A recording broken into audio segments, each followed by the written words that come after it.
another happy vlogs na naman tayo. Ayan, for today's vlog naman guys, update ko lang kayo sa ating mga bilihin. Sino yung relate guys na hindi na kasya yung budget for the whole week? Sobrang mahal na po ng mga bilihin ngayon.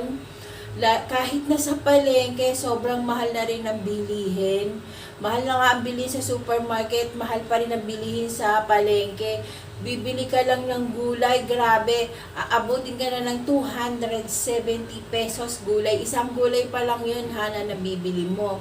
Halimbawa, bibili ka lang ng pakbet na gulay, Diyos mayo marimar. 270 yung di pa kumpleto yung sahog ng pakbet doon ha. Yung gulay pa lang, talong, ampalaya, wala pang sitaw doon ha, kalabasa, at okra pa lang, Diyos mayo, 270 na. Ano na nangyayari sa earth? Sobrang mahal na talaga ng bilihin. Ang dating budget ko na 1K sa isang linggo, hindi nakakayanin. Grabe. Dalawang mutahe lang mabibili mo, isda at gulay sa 1K. Grabe. 2K na yung budget ko ngayon, hindi pa rin kinaya. So, tara, samahan niyo ako. Ipakita ko sa inyo lahat ng binili ko sa palengke na worth 2,000 pesos na. Grabe. Dati ang 2,000 pesos ko hindi ko mabuhat. Ngayon, ang 2,000 pesos na budget ko para naka-handy bag ka lang sa palengke, guys. Sobrang mahal. So, eto, pakita ko sa inyo yung mga binili ko sa palengke. Sana mag-enjoy kayo sa ating vlog. So, tara, pakita ko sa inyo, then makapagluto na tayo. Nakapagsaing na si Christian, nagsaing na siya kasi nagpalengke tayo ngayon. Eto, para lang tayo naka-handy bag. Ayan, bumili ko ng nyog. Ayan, magagata tayo. Kasi sabi ko sa inyo, eto lang ha, 270 pesos na guys. Ayan, dalawang ampalaya. Ayan. Kalabasa na, napakakonti lang. Ayan. Talong, 5 piraso. Okra. Bumili ako ng puso. Ayan, puso ng saging. Ayan. Gagataan natin to. Ayan, meron akong vlog nito na nagluto ako ng puso ng saging. Panoorin nyo na lang, hanapin nyo na lang yung aking vlog. Ako siya niluluto kasi mamaya papakita ko sa inyo, mabilisan na lang dahil lunch na namin. So, kailangan mabilisan. Ayan, bumili na rin ako ng tokwa. Ayan, para humaba ang buhay. Yan, humaba ang buhay ng ating mga uulamin. So, bumili ko ng 1 pirasong carrots. Ayan. Kamatis. Diyos mayo, ang mahal ng kamatis. Ayan, bumili tayo ng pang-merienda natin. Kikiam. Squid ball. And chicken ball. Ayan. Ito para mamaya, meron pang merienda tayo. Ayan, bumili rin ako ng chicken longganisa and Macau. Chicken Macau. Ang prutas lang yung nabili natin. Ito yung saging. Yan, nakabili tayo ng saging. So, bumili tayo ng kalamansi, 20 pesos. Siling haba, 20 pesos. Ito, sibuyas, konti lang yan ha. Konting-konti lang yan. 50 pesos. Bawang natin, madami-dami. 50 pesos, sulit na rin to. Ayan, bumili din tayo ng mga longganisa, mga processed food, yan, para meron tayong mabilisang pang-ulam, pang-stretching lang natin sa pang-araw-araw. Bumili ko ng luya. Grabe, ang mahal na rin ng luya. Isang tumpok, 20 pesos na. Dati 10 piso lang yan sa palengke dito sa amin. Tapos bumili tayo ng bangus, ayan, at saka ng tilapia. Susugba ko yung tilapia, tapos yung bangus, isisigang ko yan, pero hindi pa ngayon.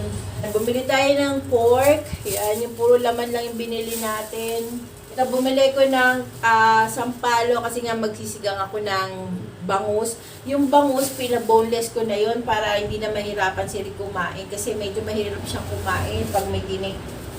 Tapos bumili rin ako ng turmeric na luya. Ayan, 20 pesos lang din siya binili ko para para pwede namin gawing tea. Kasi maganda daw to sa katawan, yung turmeric tea.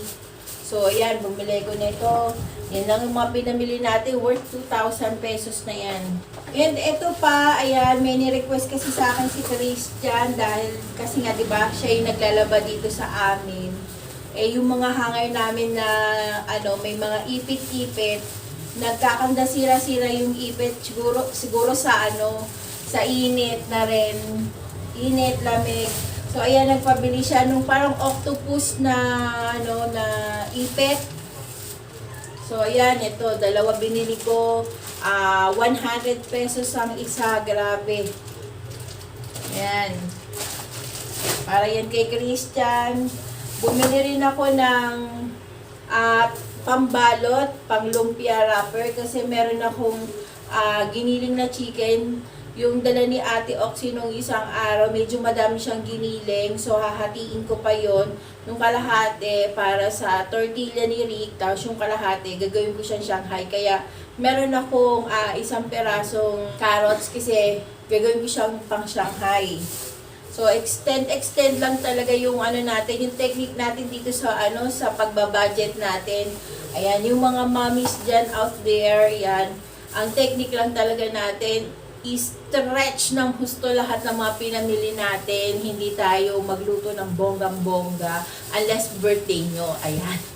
Pag birthday nyo, go Rebels. Pero ako kasi talaga, pag nagluluto ako, nagbabudget ako, ini-stretch ko lahat ng kaya kong i-stretch. Since 3 lang naman kami dito sa bahay, hindi naman kami malakas kumain. Talagang ini-stretch ko yan. Nagluluto ako ng lunch namin, hanggang dinner na namin yon. Kung may matitira, hanggang kinabukasan pa. Kasi ganun talaga dapat mag-i-stretch ka. Kasi pag hindi mo ginawa yon, walang mangyayari sa'yo, grabe. Sa sobrang hirap ng buhay talaga ngayon, kailangan mo mag-stretch ng budget. So, ayan, bumili tayo ng 5 itlog maalat. Ayan, pang-stretch din natin yan. Ayan, bumili tayo rin ng ng pang hair color natin kasi wala na tayong pang hair color. So, ayan, bumili tayo. Ito yung ating pang hot oil sa hair kasi medyo na siya, buhag-hag na yung ating hair dahil sa kakukulay natin. So, ayan, ayusin na natin to lahat. Iwan na lang natin dito sa lababo lahat ng lulutuin natin, gagamitin natin ngayong araw na to. And yung mga hindi pa natin lulutuin, lagay muna natin sa ref. So, tara, let's go!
na yung ating gulay. Magluluto naman tayo ng ating longganisang Macau. Ayan. Para i-turn na natin sa gulay natin. So, iparito ko lang naman siya. Konting oil. Ayan. And then, magla-lunch na kami. Medyo late na. Kasi late na akong nakapunta ng palengke. And then, traffic kasi kanina. Kaya, na-late ako sa palengke. So, ito yung ating longganisa. Ayan. Hiwa-hiwa na yan. So, yan. Pipirito ko lang siya. And then, ready na kaming kumain. So, ayan. Luto muna tayo.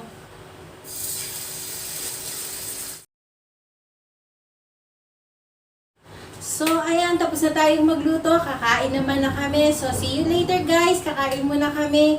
And see you later. Mamaya mag-walking tayo. Hindi ko lang alam kung mag-walking tayo dito or magpupunta tayo ng mall. So, let's see kung matuloy tayo sa mall today. And kakain muna kami. See you later, guys! Hello! I'm back! Ayan, magluluto na tayo ng ating merienda. Ito yung ating kikiam, yung binili natin kaninang umaga. And ang ating chicken ball. Ayan, i-air fry lang natin yan para hindi tayo mag-consume ng oil. So, habang ina-air fry natin yan, gagawa naman tayo ng ating sausawan. So, tara, let's go! And pagsabay-sabay na natin lutuin yung ating chicken ball and yung kikiam. Yan. Pwede naman silang pagsabay-sabayin.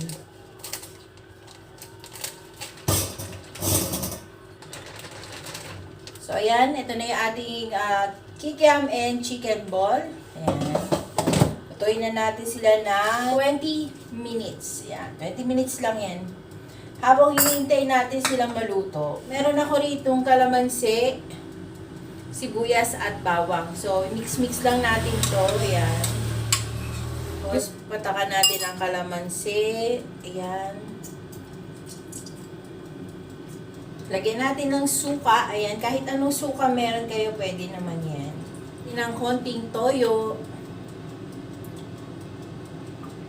Ayan. Lagyan natin ng konting salt. Ayan. Konti lang kasi may toyo na tayo. May toyo na tayo, guys. Ayan, lagyan natin ng konting pepper. And chili powder. Konti lang. Ayan. Lagyan natin ng konting chili, yung tipong ipaglalaban tayo. Charot. Ayan. Tapos, para hindi siya ganun ka asim, ayan, dahil nilagyan natin siya ng suka, lagyan natin siya ng konting sugar. Half teaspoon lang ng brown sugar. Ayan, kung anong sugar meron kayo, pwede naman yun. Harap.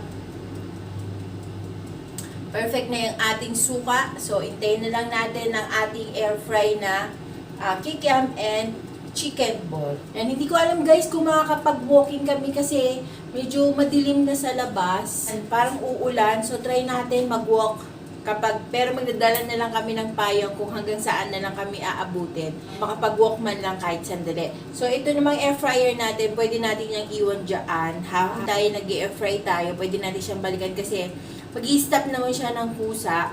So, sakto, pagbalik natin, luto na yan. So, tara, mag-walk na tayo. Let's go! So, ayan, nandito na tayo sa labas. Ayan, sinasarado ni Dong yung pintuan. Siya na nagsasara ng pintuan namin. So, malaki na yung aking papaya. Oh. May papaya. Ayan, malaki na siya. So, walking na tayo. Let's walk! Tara, may dala na akong payong in case na umulan. Abot na kami na ulan, hindi kami mababasa. So, tara. So, ayan, nag-walk na tayo. Let's go!